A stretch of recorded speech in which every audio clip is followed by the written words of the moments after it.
En esta parte vamos a seguir con el siguiente tema, que es el estado gaseoso. Los gases en sí se distinguen muy fácilmente de los líquidos y de los sólidos. Estos no tienen forma ni volumen propio, siempre van a adquirir la forma y el volumen del recipiente que los contiene. También son compresibles. Esto significa que si nosotros aplicamos una fuerza exterior, puede cambiar su volumen de un volumen 1 a un volumen 2. Sus fuerzas intermoleculares son muy débiles. Es por eso que sus átomos están muy separados. Entonces, para poder resolver ejercicios que impliquen gases, necesitamos conocer sus variables de estado. Aquí podemos ver cómo se ejemplifica eso de los gases.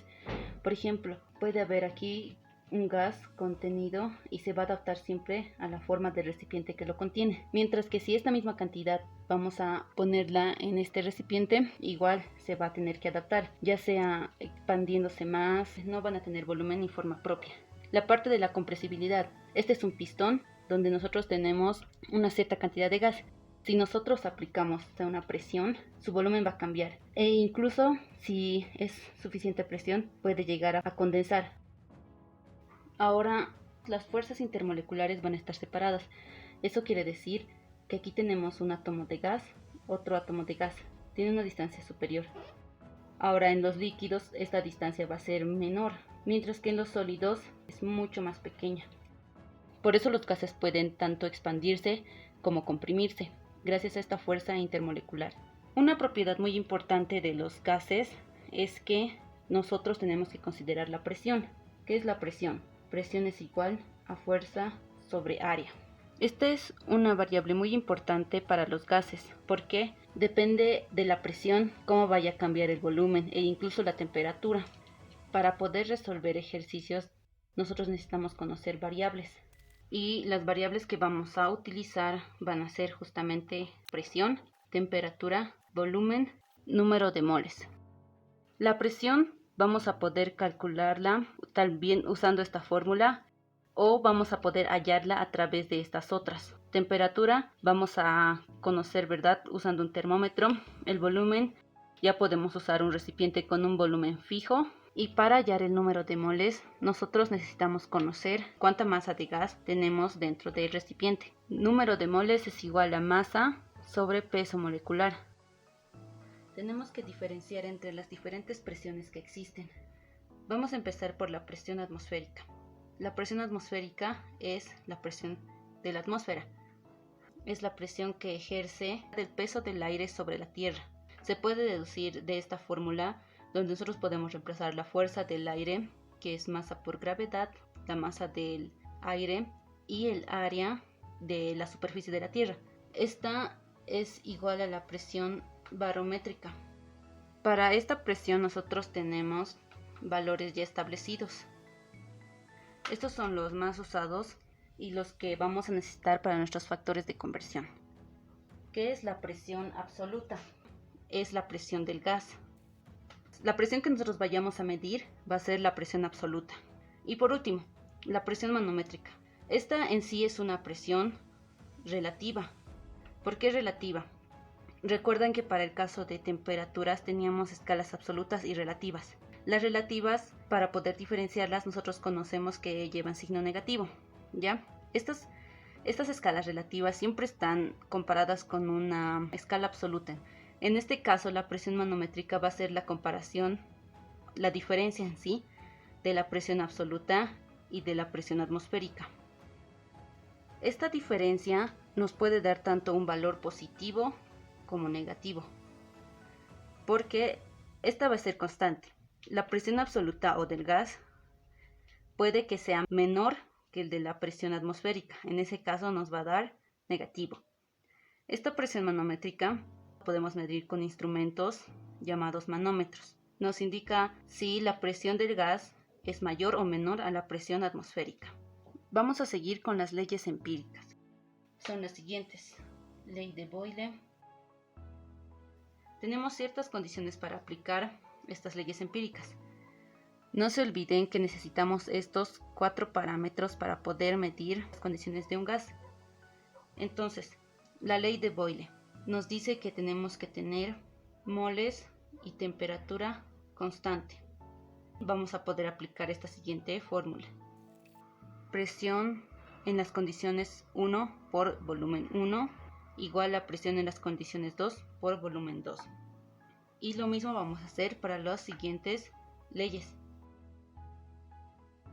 Siguiendo con las demás, tenemos que dedicharles donde dice moles y presión constante, y vamos a poder usar esta fórmula de acá. Para la ley de Gay-Lussac necesitamos igual moles y volumen constante. En la ley combinada solo nos pide los números de moles constantes, entonces nos quedaría de esta forma. Y la ley de los gases ideales es cuando ya no tenemos ningún parámetro constante. Si se dan cuenta, estos parámetros de aquí son estos de aquí, claro que van variando.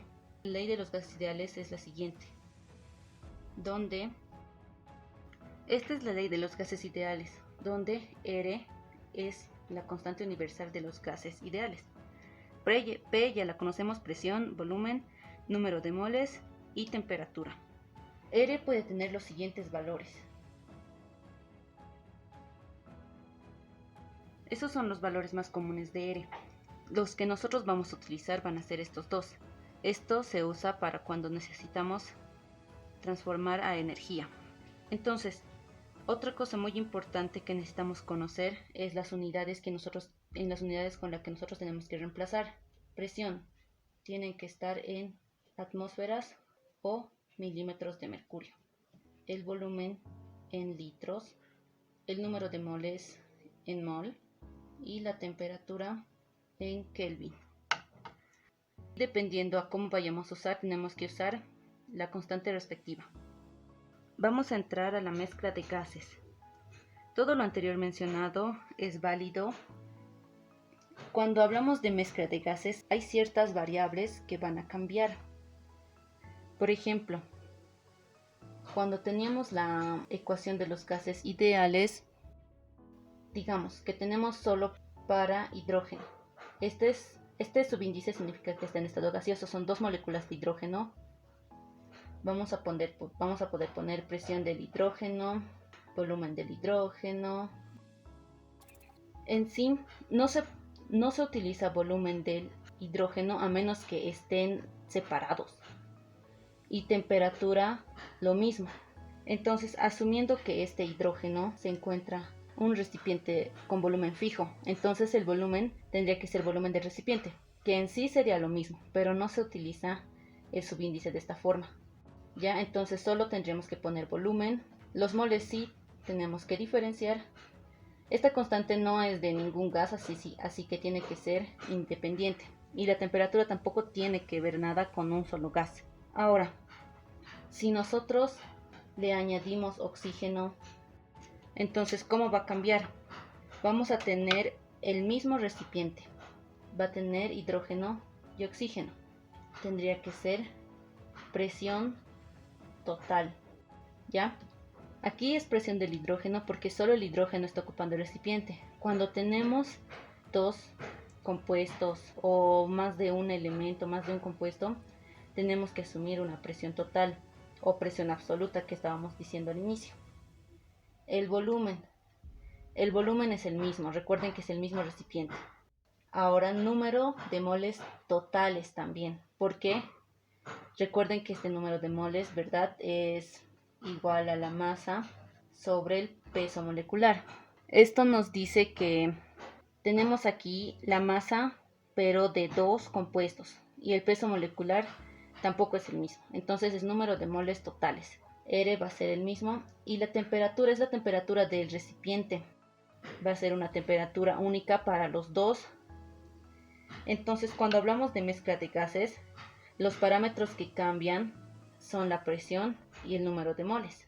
La ley de las presiones parciales. ¿Qué me dice esta ley? Nos habla de que, ya sea que haya dos o más compuestos, estos se van a comportar como si estuvieran individualmente dentro del recipiente. Entonces, significa que sus presiones se van a poder sumar. Presión total, en este caso tendría que ser presión del hidrógeno más la presión del oxígeno. Ahora, en forma general, vamos a tener la presión total va a ser igual a la sumatoria desde aquí es igual a 1 hasta n de todas las presiones que haya. Si tenemos más de un compuesto va a ser de 2, ¿verdad? Si tenemos 3, entonces van a ser de las 3 presiones. Lo mismo pasa con los moles.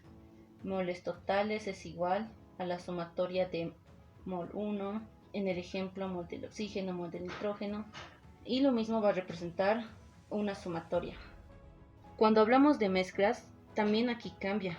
Vamos a tener una masa total y este peso molecular en sí no es un peso molecular total, sino es el peso molecular de la combinación de los elementos que nosotros hemos añadido.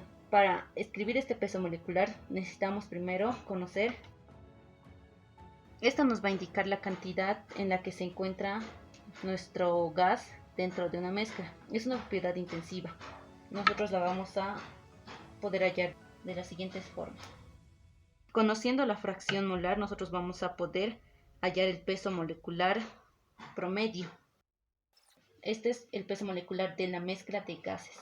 Vamos a hacerlo para el oxígeno y el hidrógeno que teníamos al inicio. De igual forma, esta tendría que ser una sumatoria, dependiendo a cuántos compuestos nosotros tengamos. Entonces, para poder resolver ejercicios con gases específicamente, vamos a necesitar conocer la ley de las presiones parciales, que sería en sí esta sumatoria. Vamos a representarla de esta forma, pero esta es su fórmula. Necesitamos la suma de los moles, conocer la fracción molar, peso molecular promedio.